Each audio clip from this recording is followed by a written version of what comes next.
साथियों नमस्कार। टीचरशिप में आप सभी का एक बार फिर से स्वागत है। साथियों निश्चित रूप से आप सभी को पता चल गया होगा कि महिला पर्यवेक्षक एवं आंगनबाड़ी मैडम के लिए सीजी व्यापम के द्वारा फॉर्म डलना शुरू हो गया है और सभी ने सिलेबस व परीक्षा पैटर्न का अवलोकन कर भी चुके होंगे और यदि नहीं किए होंगे तो हमारे टीचरशिप के टेलीग्राम चैनल पर, जिसका लिंक चैनल के डिस्क्रिप्शन पर उपलब्ध है, वहाँ पर जाकर विजिट करें और निश्चित रूप से डाउनलोड करें। और साथ ही साथ ओल्ड क्वेश्चन पेपर एवं अध्ययन सामग्री का पीडीएफ भी उपलब्ध है, जाकर जरूर ज्वाइन करें। तो चलिए दोस्तों स्टार्ट करते हैं। इस वीडियो में हम देखेंगे दहेज निषेध अधिनियम 1961, जो बहुत ही महत्वपूर्ण टॉपिक है इस महिला पर्यवेक्षक एवं आंगनबाड़ी मैडम के भर्ती के लिए। दोस्तों याद रखिएगा, ये बहुत ही इम्पॉर्टेंट अधिनियम है इस परीक्षा की दृष्टि से देखा जाए तो। साथ ही इस टॉपिक से रिलेटेड महत्वपूर्ण एमसीक्यू भी इस वीडियो में शामिल है साथियों, जो बहुत ही महत्वपूर्ण वस्तुनिष्ठ प्रश्न रहेंगे, जो परीक्षा की दृष्टि से बेहद इंपॉर्टेंट रहेगा। तो चलिए दोस्तों स्टार्ट करते हैं। हमारा जो दहेज प्रतिषेध अधिनियम 1961 है, उन्हें बहुत ही गहनता से अध्ययन करते हैं, बहुत ही शानदार तरीके से इसका कॉन्सेप्ट को समझते हैं। तो सबसे पहले जानते हैं इस दहेज प्रतिषेध अधिनियम 1961 के और भी अन्य नाम है साथियों, इसे भी जानते हैं। तो अन्य नाम से भी जाना जाता है इस अधिनियम को, तो दहेज निषेध अधिनियम भी कहते हैं, दूसरा है दहेज अधिनियम 1961 भी कहते हैं, और विवाह करार निषेध अधिनियम 1961 भी के नाम से जाना जाता है साथियों। करार निषेध अधिनियम याद रखिएगा, इस कॉन्सेप्ट को हम आगे इस वीडियो में देखेंगे और भी देखेंगे। जो चौथा नाम है दहेज का देना या लेना प्रतिषेध करने के लिए अधिनियम 1961। तो ये रही दोस्तों इस प्रतिषेध अधिनियम का अन्य नाम। अब देखते हैं इसका पहल कब हुआ। तो पहल है दोस्तों याद रखिएगा, राजपत्र में प्रकाशन हुआ 20 मई 1961 को, याद रखिएगा, और पूरे देश में लागू हुआ 1 जुलाई 1961 को, याद रखिएगा, जिसमें जम्मू और कश्मीर को छोड़कर देखा जाए दोस्तों तो पूरे देश में लागू हुआ था 1 जुलाई 1961 को। लेकिन 2019 के बाद अब जम्मू कश्मीर में भी लागू हो चुका है, क्योंकि जो है दोस्तों 370 धारा हटा दिया गया है जम्मू कश्मीर से, तो निश्चित रूप से पूरे देश में लागू हो चुका है। और एक्ट में धाराएँ जो है, धाराओं की संख्या जो है पूरे 10 है, याद रखिएगा दोस्तों। ये 10 धाराएं जो है बहुत ही इंपॉर्टेंट है और इससे क्वेश्चन बनता ही है। और इसमें जो है इसके 10 धाराओं का और भी भाग करके जो है टोटल देखा जाए तो 13 धाराएं हैं, लेकिन मुख्य रूप से 10 धाराओं को नाम से जाना जाता है, याद रखिएगा। और एक्ट में जो संशोधन है कब कब किया गया है ये पूछा जाए तो याद रखिएगा, एक्ट में संशोधन जो है 2 बार किया गया है, याद रखिएगा, और वो है 1984 में और 1986 में। अब देखते हैं जो धाराएं हैं 10 धाराएं, उसे हम बहुत ही बारीकी से समझेंगे। सबसे पहले उन धाराओं के नाम जानेंगे और फिर उन्हें गहनता से उनका कॉन्सेप्ट समझेंगे। तो सबसे पहला जो धारा है याद रखिएगा, पहले धारा में संक्षिप्त नाम, विस्तार व प्रारंभ होने की तिथि का जिक्र हुआ है। और वही दूसरे धारा की बात करें तो दहेज की परिभाषा को बताया गया है, याद रखिएगा साथियों। और वही तीसरे धारा की बात करें तो दहेज देने व लेने दोनों के लिए शास्ति, दंड एवं जुर्माना का प्रावधान रखा गया है। और वही चौथे धारा की बात करें तो दहेज मांगने के लिए शास्ति है। और वही चौथे का उसका भाग देखा जाए तो चौथे क को देखा जाए, या ऐसा भी पूछ सकते हैं साथियों 4A के रूप में। तो 4A देखा जाए तो विज्ञापन पर पाबंदी को बताया गया है इस धारा में। और वही 5वें धारा की बात करें तो दहेज लेने व देने के लिए करार का शून्य होना, याद रखिएगा दोस्तों, ये बहुत ही इंपॉर्टेंट कॉन्सेप्ट है। आगे इस वीडियो में इसका पूरा कॉन्सेप्ट समझेंगे। और वही 6वां देखा जाए 6वीं धारा में तो दहेज का पत्नी या उसके वारिसों के कायदे के लिए होना। और वही देखा जाए 7वीं धारा तो अपराधों का संज्ञान के बारे में जिक्र हुआ है। और 8वीं धारा में जो है अपराधों का कुछ प्रयोजनों के लिए संज्ञेय, अजमानतीय और असमनीय होना, इसके बारे में जिक्र हुआ है, इसे आगे हम देखेंगे। और 8वीं धारा की बात करें तो 8वीं क में जो है 8वीं क में या फिर 8A भी बोल सकते हैं साथियों, कुछ मामलों में सबूतों का भार, जिसमें जो है जिसके ऊपर दहेज प्रथा का मामला लगा रहता है, जिसका दोषी पाया गया रहता है, उन्हें मौका दिया जाता है इस धारा के रूप में कि उन्हें अपने निर्दोष होने को साबित करने के लिए उन्हें मौका दिया जाता है इस धारा में, याद रखिएगा। और आगे देखते हैं 8ख में तो दहेज निषेध अधिकारी की नियुक्ति किया जाता है, याद रखिएगा, पूछा जा सकता है साथियों। 8B में या 8 ख में दहेज निषेध अधिकारी की नियुक्ति किया जाता है, और 9वां देखा जाए केंद्र सरकार की नियम बनाने की शक्ति होती है, और वही 10वां देखा जाए तो राज्य सरकार की नियम बनाने की यहाँ पर जिक्र होता है। तो इस प्रकार दोस्तों ये जो 10 धाराएं हैं उन्हें हम बहुत ही बारीकी से देखेंगे आगे इस वीडियो में। तो निश्चित रूप से सबसे पहले हम बात करते हैं धारा नंबर फर्स्ट, धारा पहले में। तो धारा पहले में बात हुआ है दोस्तों इस अधिनियम का संक्षिप्त नाम, तो याद रखिएगा इस धारा का जो संक्षिप्त नाम है याद रखिएगा दहेज प्रतिषेध अधिनियम 1961 है, या फिर इसे ऊपर हम अन्य नामों से भी जाने हैं, उस नामों से भी इसे जाना जा सकता है। दहेज प्रतिषेध अधिनियम 1961 या दहेज निषेध अधिनियम 1961 इसका संक्षिप्त नाम है। और वही जो विस्तार देखा जाए तो संपूर्ण भारत में इनका विस्तार है, और वही प्रारंभ देखा जाए तो 1 जुलाई 1961 है। पूछा जा सकता है साथियों जो दहेज प्रतिषेध अधिनियम 1961 कब लागू हुआ पूरे भारत देश में, तो याद रखिएगा 1961 में लागू हुआ, वो भी 1 जुलाई 1961 में। आगे देखते हैं दोस्तों धारा 2 की बात करें, धारा 2 को समझें तो धारा 2 में दहेज की परिभाषा को बताया गया है। याद रखिएगा ये पूछा जा सकता है, MCQ क्वेश्चन बनता है साथियों, वस्तुनिष्ठ प्रश्न बनता है इस पर। ऐसी संपत्ति, दहेज की परिभाषा पर अब हम नज़र डालते हैं। ऐसी संपत्ति या कोई मूल्यवान प्रतिभूति जो प्रत्यक्ष या परोक्ष रूप से विवाह के अवसर पर या विवाह के पूर्व या विवाह के बाद देने की सहमति या करार किया हो, तो यह जो है दहेज कहलाता है। याद रखिएगा साथियों यह जो है परिभाषा धारा 2 के तहत है। और इसमें जो है जो बताया गया है दोस्तों पहले नंबर में कि विवाह के एक पक्ष के द्वारा दूसरे पक्ष को और दिया जाने वाला जो है मतलब सामान है या कुछ भी दहेज जिसका नाम लिया गया है, याद रखिएगा। और वही दूसरा देखा जाए तो विवाह के किसी पक्ष के अभिभावकों के द्वारा दिया गया वो भी दहेज की श्रेणी में आएगा। विवाह के किसी पक्ष के अभिभावकों के द्वारा यानी मतलब माता पिता से अन्य के द्वारा भी जो दिया जा रहा है अभिभावकों के द्वारा या रिश्तेदारों के द्वारा, वो भी दहेज की श्रेणी में आएगा साथियों।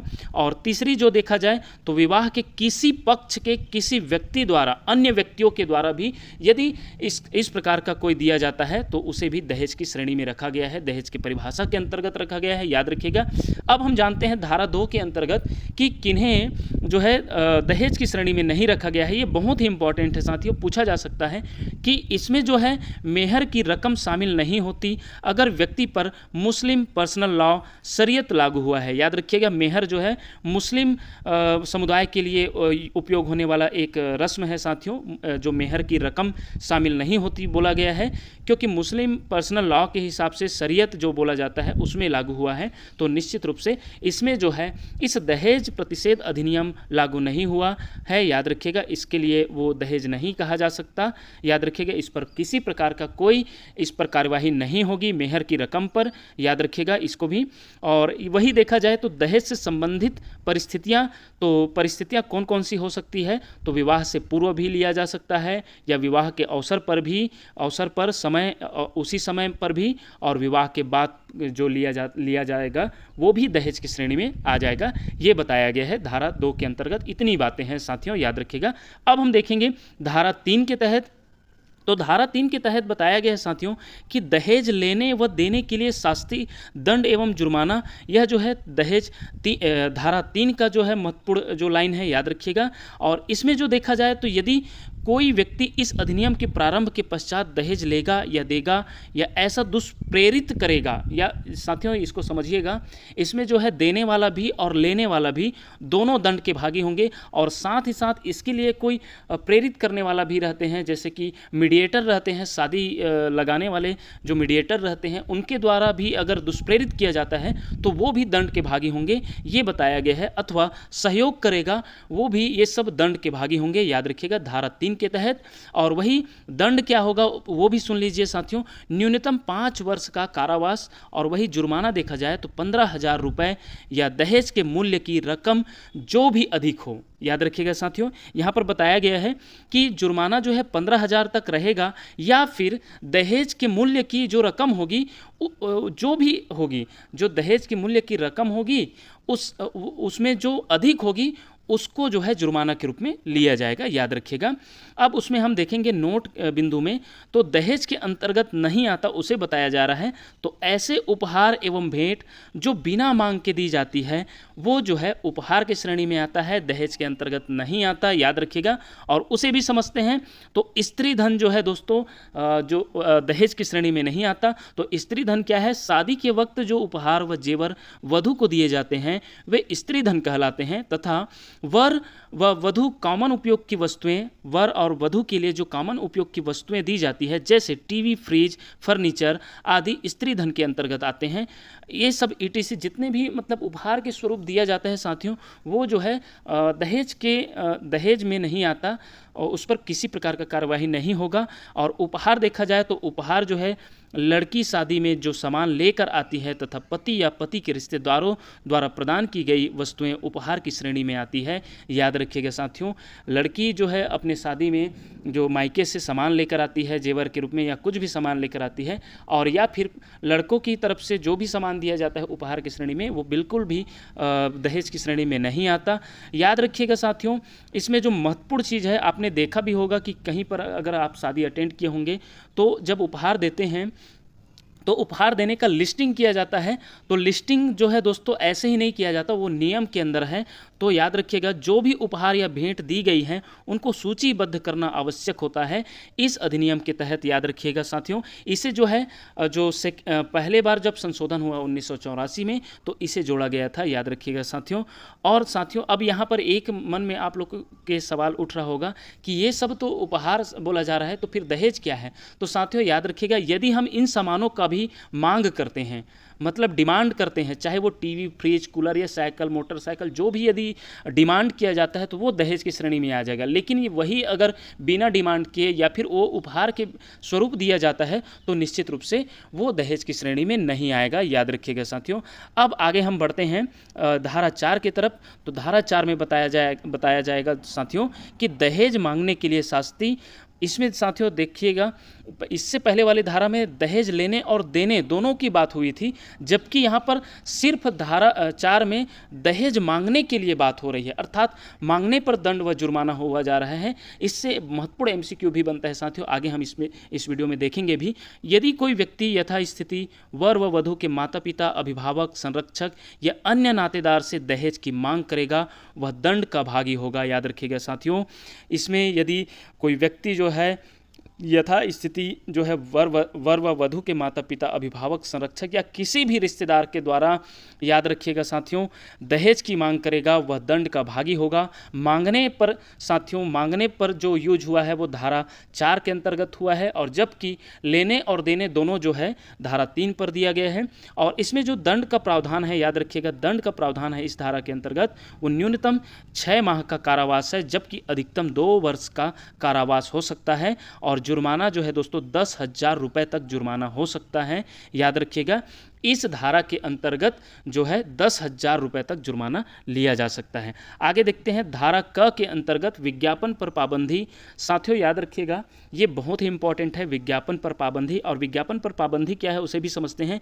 यदि कोई व्यक्ति अपने पुत्र व पुत्री या अन्य किसी नातेदार के विवाह के एवज में किसी संपत्ति, व्यवसाय, धन का अंश या अन्य हित संबंधी अंश का प्रस्तान का विज्ञापन समाचार पत्र या पत्रिका इत्यादि में प्रकाशित करेगा या मीडिया या अन्य किसी माध्यम से प्रसारित करेगा वह दंड व जुर्माने का भागी होगा, याद रखिएगा साथियों।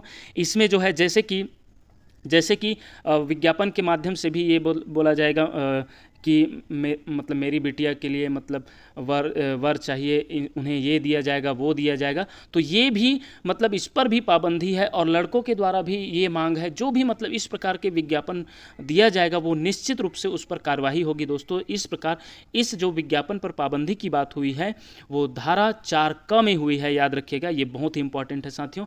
आगे बढ़ते हैं साथियों।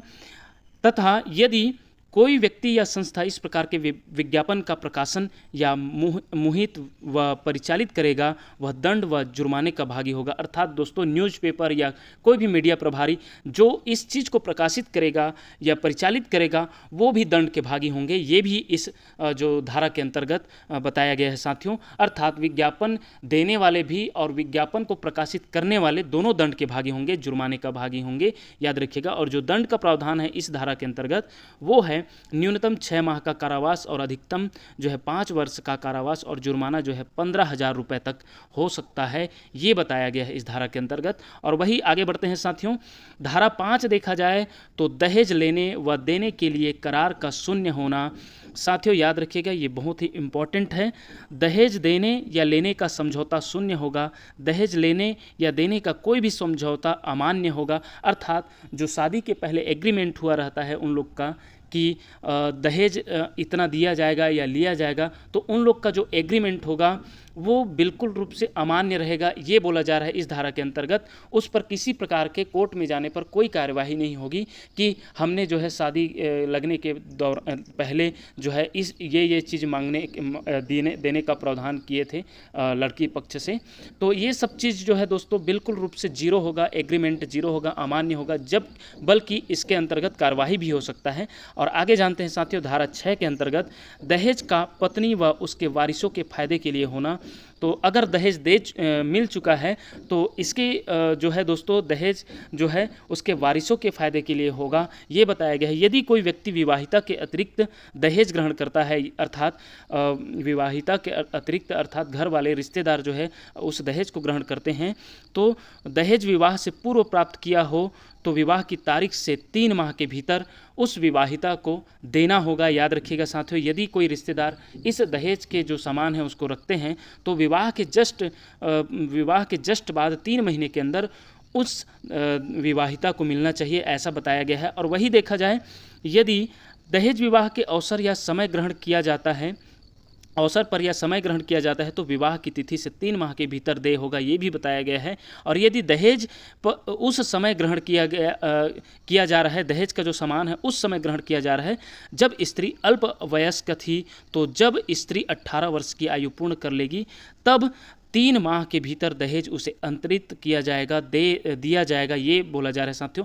अब ये अधिनियम 1961 में आया था साथियों। आप लोगों के मन में ये सवाल उठना चाहिए कि जो है 18 वर्ष से पहले शादी करना भी तो मतलब जुर्म है या फिर मतलब जो है या अमान्य है, तो फिर कैसे मतलब पहले शादी की बात हो रही है। तो साथियों ये जब अधिनियम आया था 1961 में, तब जो है 18 वर्ष के बाद ही शादी होगा लड़कियों का और लड़कों का 21 वर्ष के बाद। ये जो अधिनियम बना था वो बाल अपराध अधिनियम, तो जो है बाल संरक्षण आयोग अधिनियम, तो ये जो अधिनियम बाद में आया साथियों, तो निश्चित रूप से इसमें जो कहा गया है वो 1961 के हिसाब से कहा गया है, याद रखिएगा। अब हम आगे देखते हैं साथियों, अब हम आगे देखते हैं दंड। इस एक्ट के तहत, इस धारा के तहत दंड का जो प्रावधान है उसे हम नज़र डालते हैं। तो दंड जो है दोस्तों न्यूनतम 6 माह का कारावास और अधिकतम 2 वर्ष का कारावास, और जुर्माना देखा जाए तो 5,000 रुपये और अधिकतम 10,000 रुपये तक जुर्माना किया जा सकता है इस एक्ट के तहत, याद रखिएगा साथियों। अब हम देखते हैं नोट जो बिंदु है उसको देखते हैं। इस एक्ट के तहत, इस धारा के तहत किसी संपत्ति के लिए हकदार स्त्री की उसे प्राप्त करने से पूर्व ही मृत्यु हो जाती है। यदि ऐसा एक कंडीशन आता है साथियों कि उस संपत्ति को प्राप्त करने के पूर्व ही अगर मृत्यु हो जाती है तो उसकी संतानें उस संपत्ति पर दावा करने के हकदार होगी। और यदि मृत्यु विवाह के 7 वर्ष के भीतर असामान्य परिस्थितियों में हो जाती है तो उसकी कोई संतान नहीं होने पर उसे उसके माता पिता को हस्तांतरित कर दिया जाएगा, ऐसा कहा गया है इस एक्ट के तहत। अर्थात लड़की के माता पिता को वो जो है जो भी दिया जाया रहेगा दहेज के रूप में उसे वापस कर दिया जाएगा इस एक्ट के तहत। ये भी एक नियम है साथियों, याद रखिएगा। और इसमें जो स्त्री मृत्यु के जो नियम है, स्त्री मृत्यु विवाह के 7 वर्ष के भीतर यदि किसी असामान्य परिस्थिति में मृत्यु हो जाती है तो उसका भी आईपीसी धारा में जो है दंड का प्रावधान है साथियों, उसे भी हम आगे देखेंगे। तो निश्चित रूप से वीडियो में बने रहिए। आगे बढ़ते हैं साथियों, धारा 7 की बात करते हैं। अपराधों का संज्ञान जो है मेट्रोपॉलिटन मजिस्ट्रेट या प्रथम श्रेणी के न्यायिक मजिस्ट्रेट से कमतर कोई भी अदालत इस अधिनियम के तहत किसी भी अपराध की सुनवाई नहीं करेगी, ये बताया जा रहा है साथियों। अर्थात प्रथम श्रेणी के न्यायिक मजिस्ट्रेट के द्वारा ही किया जाएगा। इस पर भी एमसीक्यू क्वेश्चन है साथियों और पूछा भी जाता है। तो अपराधों का संज्ञान इसके तहत साथियों जो है पुलिस में अपराधों का संज्ञान में साथियों जो है पहले तो रिपोर्ट दर्ज कराया जाता है, बहुत सारा इसमें जो है फॉर्मेलिटीज किया जाता है, तो इस अपराधों के संज्ञान लिया जाता है। तो इसमें जो है इस प्रकार का प्रक्रिया चलती है। और इसमें जो महत्वपूर्ण चीज़ है साथियों, इसी को याद रखिएगा, प्रथम श्रेणी के न्यायिक मजिस्ट्रेट से कमतर कोई भी अदालत इस अधिनियम के तहत किसी भी अपराध की सुनवाई नहीं कर सकता। अर्थात प्रथम श्रेणी के न्यायिक मजिस्ट्रेट ही इस जो है दहेज प्रथा अधिनियम, दहेज प्रतिषेध अधिनियम की सुनवाई कर सकता है, उन्हें ही अधिकार है इस धारा के अंतर्गत, ये भी याद रखिएगा। अब हम धारा 8 की बात करने वाले हैं। अपराधों का कुछ प्रयोजनों के लिए संज्ञेय तथा अजमानतीय एवं असमनीय होगा। याद रखिएगा साथियों, धारा 8 के तहत यदि दोषी पाया जाता है तो इसमें जो है दोस्तों अजमानतीय, उन्हें जो इस अपराध के लिए जो है दोस्तों बिल्कुल भी जमानत नहीं होगा या क्षमा योग्य नहीं होगा, ये बताया गया है धारा 8 के तहत। और वही धारा 8 क की बात करें साथियों, तो कुछ मामलों में सबूतों का भार, अर्थात इसमें जो है दोषी को कहा जाए या फिर जिन पर दोषारोपण हुआ रहता है, उन्हें जो है दोस्तों अपना जो है निर्दोष होने के लिए मतलब मौका दिया जाता है, निर्दोष होने के लिए उन्हें सबूतों को इकट्ठा करने का मौका दिया जाता है। इस धारा के अंतर्गत यदि किसी व्यक्ति को दहेज लेने व देने या मांगने के लिए अभियोजित किया जाता है तो उसे यह साबित करना होगा कि धारा 3 व 4 के अंतर्गत कोई अपराध नहीं किया है।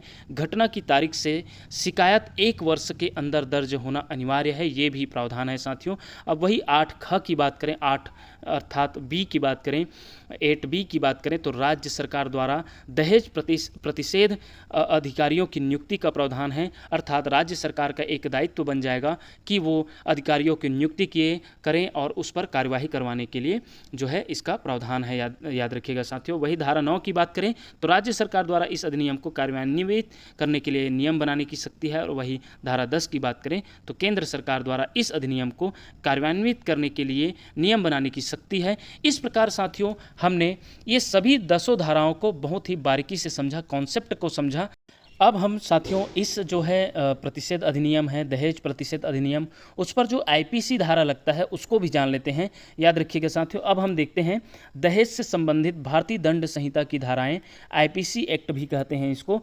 तो सबसे पहले हम देखेंगे 498 का, या फिर इसे 498 ए के नाम से भी जाना जाता है साथियों, याद रखिएगा। ये आईपीसी एक्ट धारा है, याद रखिएगा आईपीसी एक्ट है।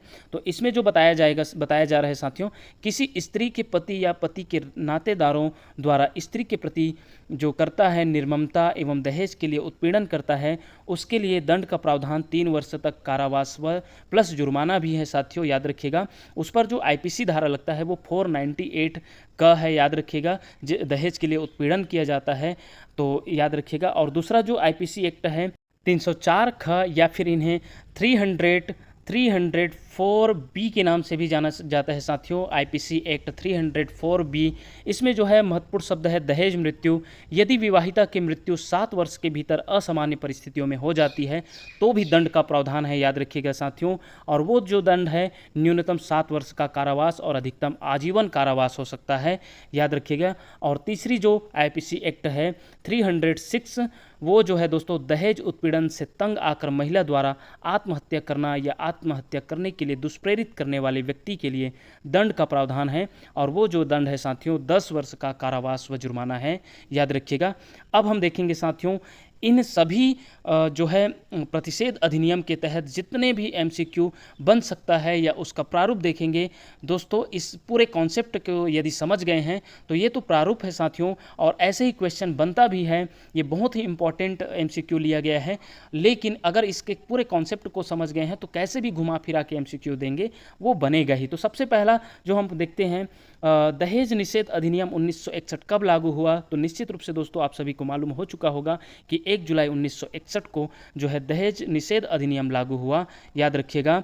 अब आगे देखते हैं दहेज प्रतिषेध अधिनियम में कुल कितनी धाराएं हैं, तो निश्चित रूप से साथियों इसमें जो है कुल 10 धाराएं हैं, याद रखिएगा। अब आगे देखते हैं साथियों दहेज कैसे दिया जा सकता है ये पूछा जा रहा है। तो प्रत्यक्ष रूप से, अप्रत्यक्ष रूप से, या दोनों ए व बी या डी उपरोक्त में से कोई नहीं। तो निश्चित रूप से साथियों दहेज जो है अप्रत्यक्ष और प्रत्यक्ष दोनों रूप से दिया जा सकता है, इसलिए इसका आंसर ऑप्शन सी होगा।